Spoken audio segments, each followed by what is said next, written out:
Welcome to Married to Movies. Industry insiders John Russell and Tracy Kring live and work happily in cinematrimony. They're sharing behind-the-scenes adventures of writing, producing, and appreciating films. Morning, babe. Good morning, babe. You said you didn't want to do the show today. Because of my hair. Well, your hair is beautiful. It's always beautiful. The hat looks great. You have the whole ensemble. Magnifique. You don't think I look like Oliver? Or like... More, sir. May I have some more? I don't know. Is Little Dorrit a character that wears a vest? I don't even know. All I know is that Little Dorrit is a book. I'm wondering if the name of the show is going to be, What's the Deal with Little Dorrit? You know, I think the show that had the most popular title based on listens or views was actually What's the Deal with Dildos? What's Up with David Lynch? Oh, well, that makes sense. Yeah. I think people wanted to know. What was it? Right. So I was looking at my Instagram, as I am apt to do. Mm-hmm. And this lady came up. Jennifer Welch, I think. We found that out this morning. Mm-hmm. And she said something that sounded quite familiar to me. She heard me say it. No, she did not hear you say it. And just flat out stole my bit. She did not, because we are invisible. We live in a hole. Or... A K-hole, as South Park would say. Or it was the idea cloud fucking with us. It's not the idea cloud. It's a very obvious idea, babe. Oh, thanks. Well, I'm just telling you, the idea... Screw you. You didn't have the idea. I understand that. I didn't have the idea. It's very obvious. Well, the notion that people that are bigoted should not engage and enjoy the things that they would benefit from. Well, she was in the New York Post. I was not. Yes, she was.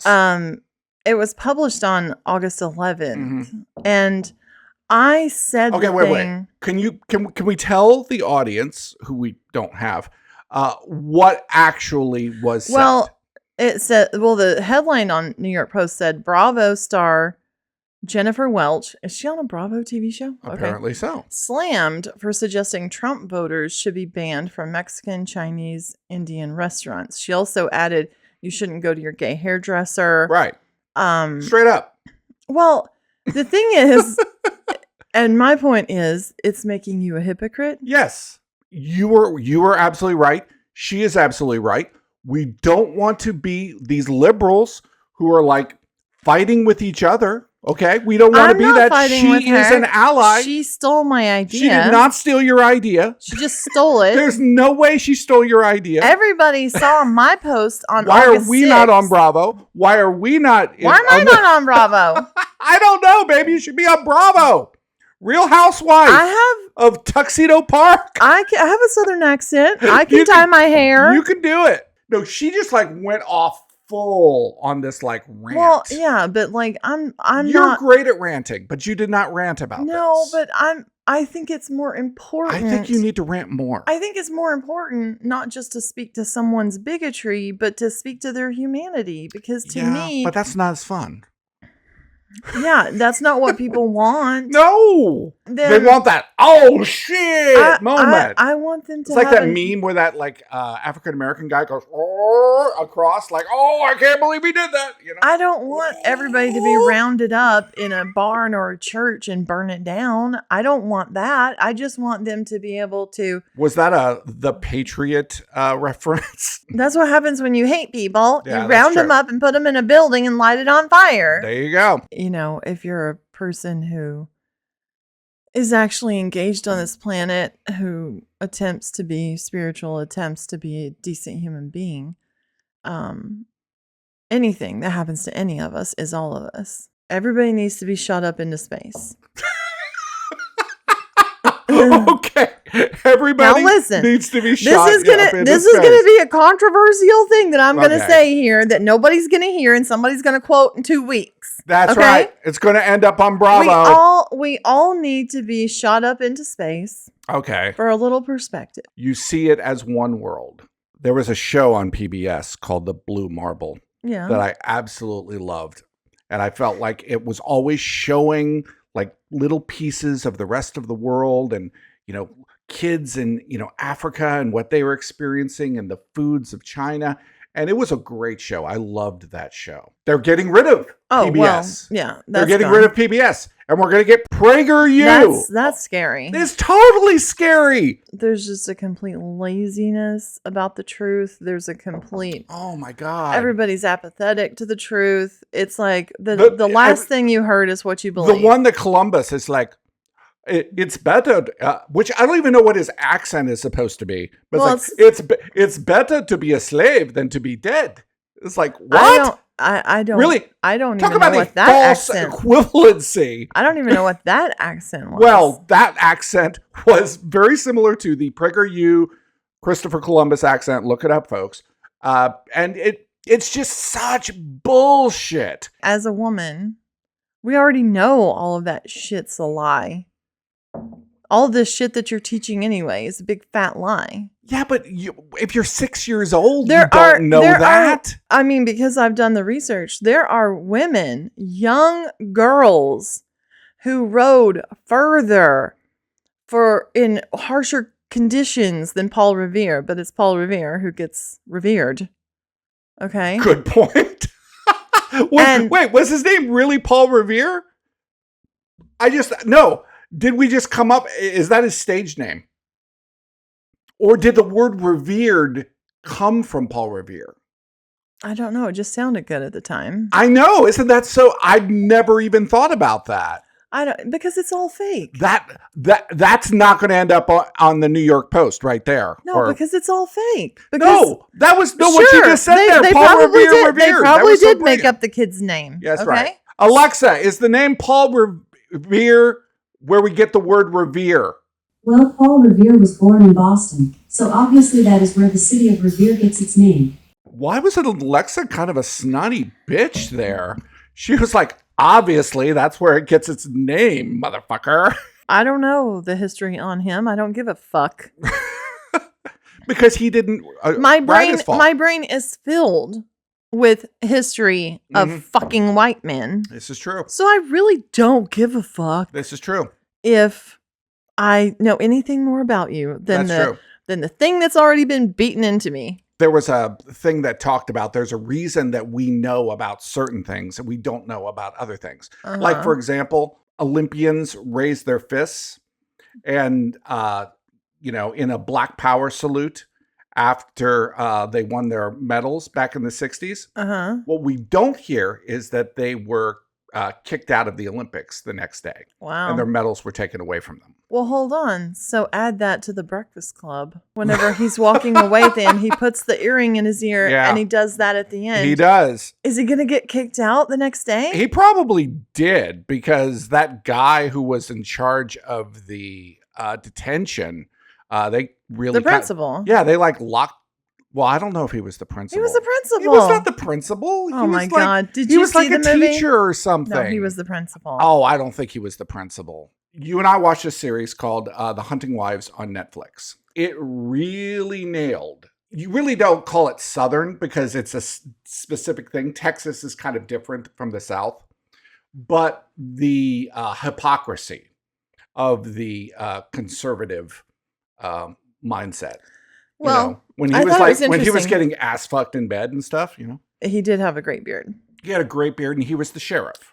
So and he was a piece of the shit. thing that I found really interesting about that was, you have this like liberal East Coast girl. Right. From Pitch Perfect, whatever her name is. Who's really got, a lot of issues of her own. And, oh, God, yeah. And one of the shittiest husbands. Oh, my God. He was such a piece of shit. I hated him. He had zero support. He was a hypocrite. Oh, yeah. Oh, absolutely. Because he was like, I can't believe, you've come here to Texas and now you're doing all the things that you don't believe in while he's working for the dude. Yeah, but here's the whole thing about that. The thing that bothered me the most about that is that he could not forgive her. He would not he was always hanging over this event in her life over her head. But you can't make somebody get up every day and remind them of that horror. Your family had a very interesting way of putting that, like the really kindness that you can show another person Mm-hmm. is to renew the file. I thought that was a great message. It was a really smart thing to say because, we all have a filing cabinet of everything that we know and the experiences we've had with a person. Right. These are if it was like a private investigator, these are the pictures of all of the sins that this person has made. Well, all the good things and all the bad things, whatever. And it's this giant file. Yeah. Right. So every once in a while, you need to go in there and look through what you got and renew it and put things in the shredder. Yeah. Throw the things away that don't matter anymore. Here's a picture of that time we had a fight and I really don't have any feeling about that anymore. I'm going to shred that. Right. I'm not going to hold on to it. Right. And sometimes people show up and you haven't talked to them in a year or two and you're like, whoa, like they're so different. Right. And all of the things that were, there in between us before aren't there. So let me take that file and shred it and learn this person newly. That's a great way to be. In this situation, she's had some stuff in her past and she's committed some serious acts and has been an alcoholic, and he just years later he's still holding it over her head waiting for the other shoe to drop. Yeah, it's like you can't drive anymore because you were in this accident. He doesn't want me to drive. He doesn't want me to drink. Yeah, exactly. On the other hand, once she did start to drive and did start to drink, things got pretty crazy. Yeah, they did. And which is her right. Well, which is her right. But when you say I'm not drinking or driving because of him, it's not a choice that you've made. Well, honestly, she hadn't made that choice, so she didn't know how to handle it. Okay, she's gay. She's gay, well, straight she's up. Bi. Well, yeah, but I mean, I don't even think she's really into guys at all. Well, who would be into that guy? Yeah, that's true. Oh, he's ugly too. He's got a weird smushed up face. He is. He's a mess. Well, you don't have to get personal. Well, I know. I did. Well, I don't think he's listening on the show. Is her name Melina Ackerman? I may be wrong about that, but she was on Billions. No, I love her. I think she plays this kind of character really well. Her accent was good. Yeah, and her accent was so good. I felt like, was that her real accent? Is that who she really is? I don't know. No, I don't think so. Yeah, she's probably from New Zealand. The thing that I liked and I thought was very fair, to people in the West. Okay. And you want me to call it the Southwest? Okay. Yes. Referring to Texans. Yeah. Yes. Because if the state does not touch Tennessee, it's not the South. All right. I got you. I mean, that's just fine. How it goes. That's fine. I'm not going to argue with you about that. If Sherman didn't burn through there, you're not the South. Okay, so this is the Sherman rating. If Sherman didn't burn it, it's not the South. It's Kentucky, Virginia.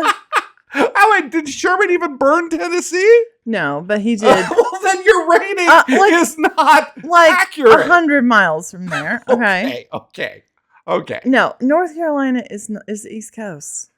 No, it's not the South. Sorry. We will have this argument till the day we die. But the thing that they did do was to show the conservative or Southern culture. Yes. Which, how church culture mixes with political culture. Mixes with business culture. Yeah, it's a thing. And it's a network. It is. And whenever this East Coast, liberal. And it's a powerful network. When you have all of these people that are connected through the church, through the police, through the business, through politics, all of that, it becomes very powerful. This woman being introduced to that. Is like, oh wow, actually shooting a gun's kind of fun and I'm kind of good at it. And it's easy to get caught up. Well, and there are things that is just part of Southern culture that are fun. Right. There are foods that are good. There are foods that are good. It's probably fun to ride a mechanical bull. I wonder if liberals or like let's say if I am bigoted against the South, if that means I shouldn't eat Southern food anymore. because I don't want to be a hypocrite. Well, But I did enjoy that, like, she kept, okay, now she owns a gun and buys a gun. yeah. And it was very disturbing to see how she stored the gun in the house, that's for sure. No, somebody does something horrible, like literally kills somebody on the show, and everybody freaks out at first. And then like the next day or the second day, it's more like, wow, she got really drunk last night at the party. I mean, the way that crime was sort of like put in the back seat of the things that people did on that show. Yeah. It was just like, wow, what a weekend. I mean, I liked the show. Oh, it was great. It was such trash. It was such trash. Up to when the incident happens. I won't spoil it. Right. Someone dies. And then it turns into like a stupid ass detective story. Yeah, about episode 5, it turns into Veronica Mars. You helped birth a baby. No, I didn't. Well, you were there. I was there. You were there. I was a witness to a baby coming into the world. Right. So I feel like you helped. And I think some people, like, they really want it to be just them and their husband. Right. I think some people want like their mom there. Whenever it's 3 a.m. and I'm holding a baby in my arms or changing its diaper while the new baby, while the mom is able to sleep. Right. I'm just wondering why people make it so hard on themselves by not having more help around. Oh, that's an interesting point. Because like I'm over here, maybe she's feeding the baby and I'm washing bottles at but I think that's 3 a.m. But isn't that what a partner is for? Yeah, but that person needs sleep too. I would say to all of the women out there, even when you have a really strong partner, that doesn't matter. You're both dog tired. Can I tell the Dairy Queen story? Sure, go ahead. Tell the Dairy Queen story. I have a problem with this Dairy Queen story, and I will share with you during the story. Thanks. Prepare for my ire. I'm at Dairy Queen with a 5-year-old girl, and she's like has gone to the potty, but like maybe dribbled a little in her pants, and she says, I think I dribbled a little in my pants and they're kind of wet. And I'm like, okay, well, that happens. I mean, hell, I do that. And I'm like, we'll do it. Sometimes I just do it for fun. Yeah. We'll deal with it when we get home, And then she's like, yeah, they're actually pretty wet. And I'm like, okay, well, we're going to be home in like 15 minutes. So let's deal with it then. And as we're leaving, these like 8 beautiful men. They're beautiful.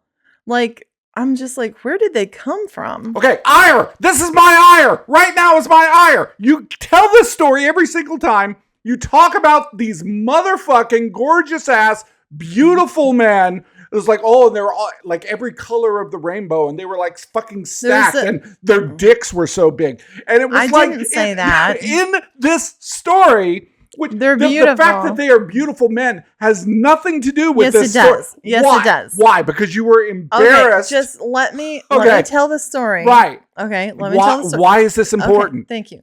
These eight beautiful men are stacked up right outside the door. Ire. And they open the door for us. And as we're walking by them, the 5-year-old turns to me. Right. And as a 5-year-old does, very loudly. Right. Says to me, did you pee a little bit in your pants too? And the guys are like, huh? And I'm like, first of all, I went and was laughing. And then I was like, no, I did not. Okay. Now, if the guys aren't beautiful and hot and super fuckable, then nobody cares. Whoa. Now they're fuckable? We just added fuckable to the mix. They were putting condoms on when I walked through that door. They were preparing.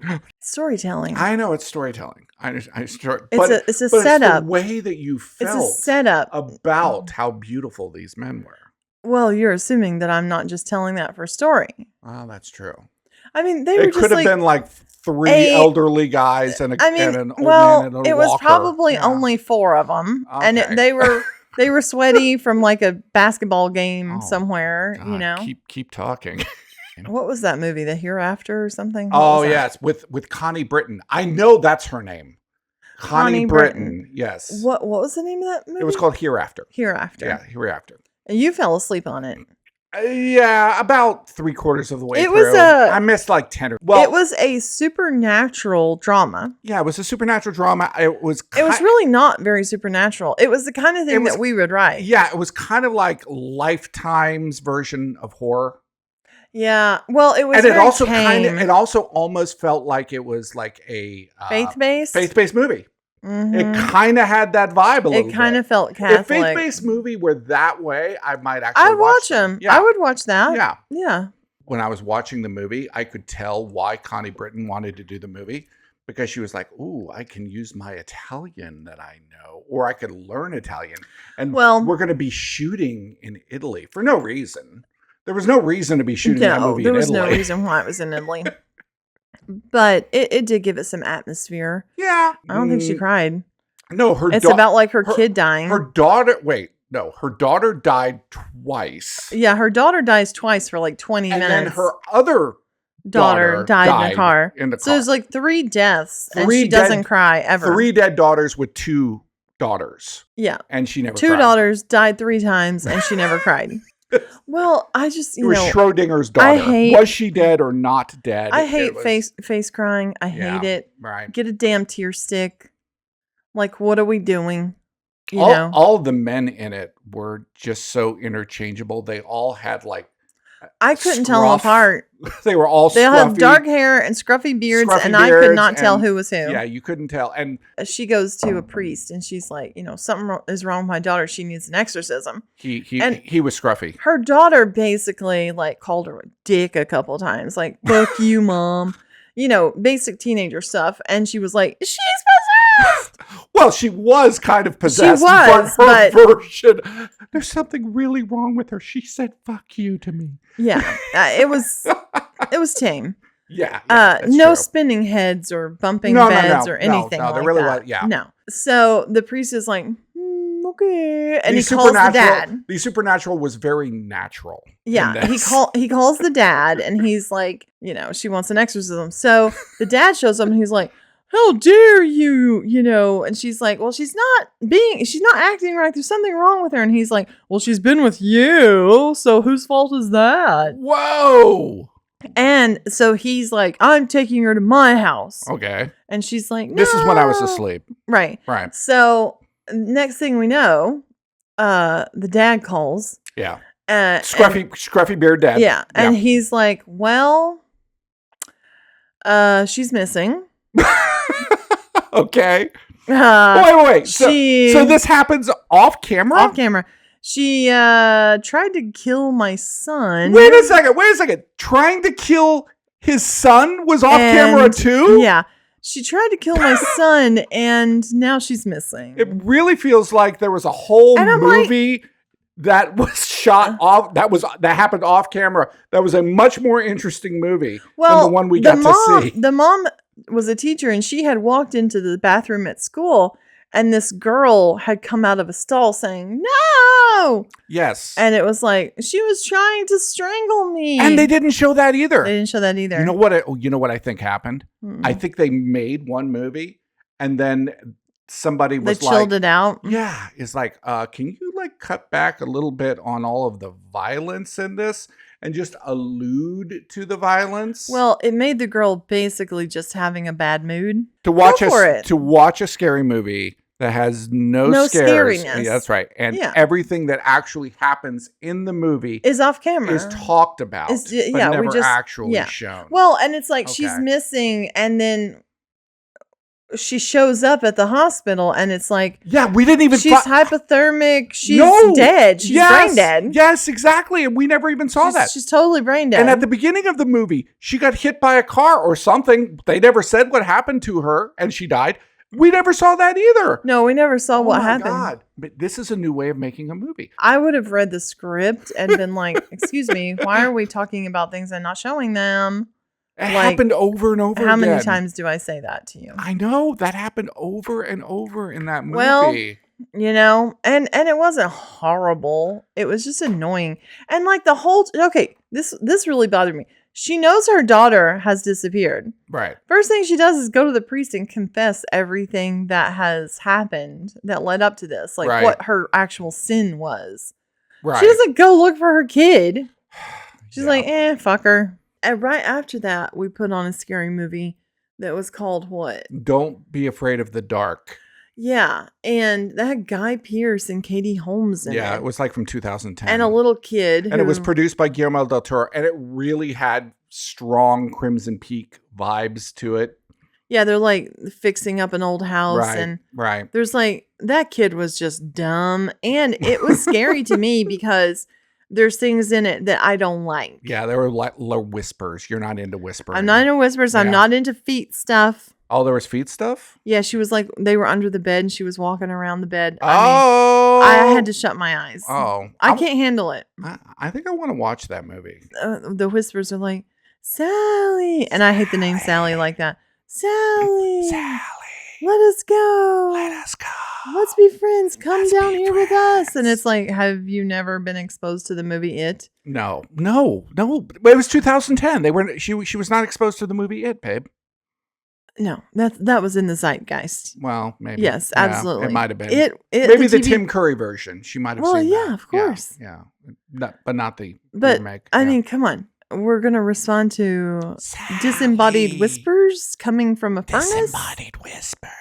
And then she's like, oh, yeah, let me just unscrew all these heavy-duty bolts and open this thing up and see what happens. And then she's scared of it. But we can't keep talking about this. But then she's not scared of it. We can't keep talking about this because we didn't actually finish the movie. Well, I did a lot. And her parents were both dicks. And I don't know. Yeah. It was weird. But it did have a good little spooky intensity. Yeah, you absolutely. know, it would be a good spooky kids movie. It was like a Goosebumps vibe.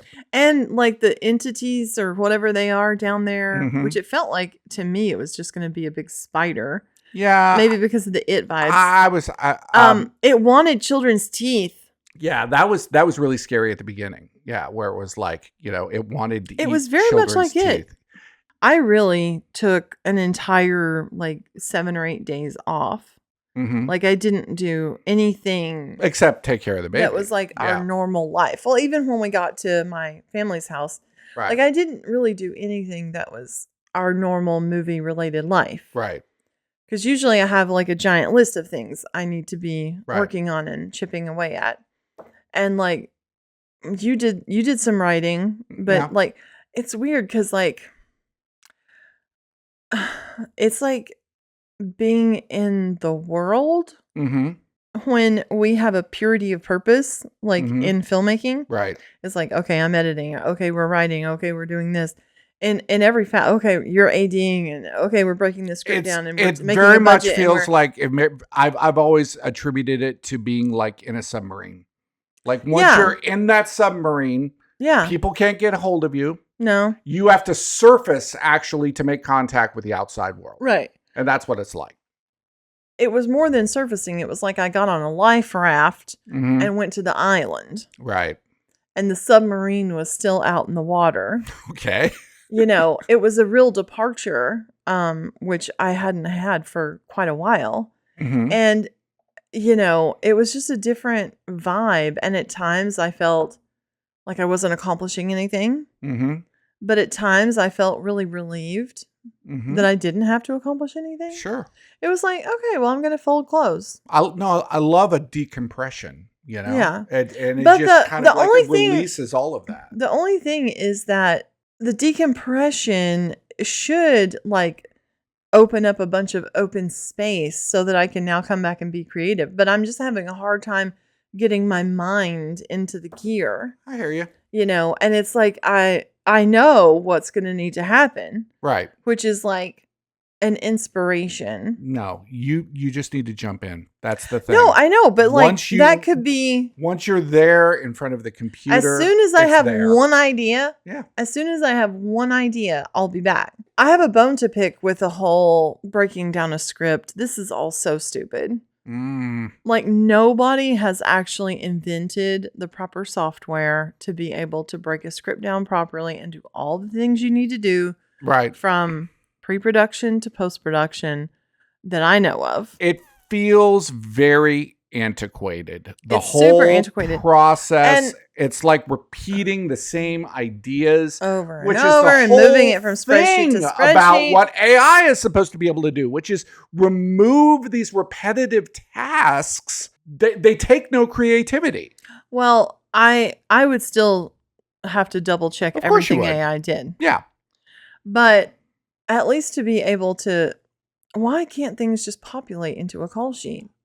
By the way South Park nailed ChatGPT's kiss assness was so funny, because that is so true. It doesn't matter what you say. ChatGPT will be like, hey, that That's a sounds good like idea. a really cool idea. That's a fun take. That I've never heard of it that way before. Mhm. It's like this plus this. Let's get started. Yes, let's gather all the Well, gypsies I and think- see if we can remove them from Poland. Well- That's the way ChatGPT would do it. Yeah, and I feel like ChatGPT doesn't have anything that says, do you really want to do this or you just want to talk about doing this? Yeah. ChatGPT needs some tough love. It's just like, is that really a good idea? Are you sure that that's a Right. good idea? Right. That's ChatGPT. Hey, that sounds really derivative and stupid. Oh, you know what? That's been done before. Exactly. Your That's idea, almost exactly like this. about bigotry and eating Mexican food has already been done before. Full circle, motherfucker! That's what I'm talking about! All right, that's how we end a podcast. It's hard not to get romantic about movies. Thanks for listening to Married to Movies.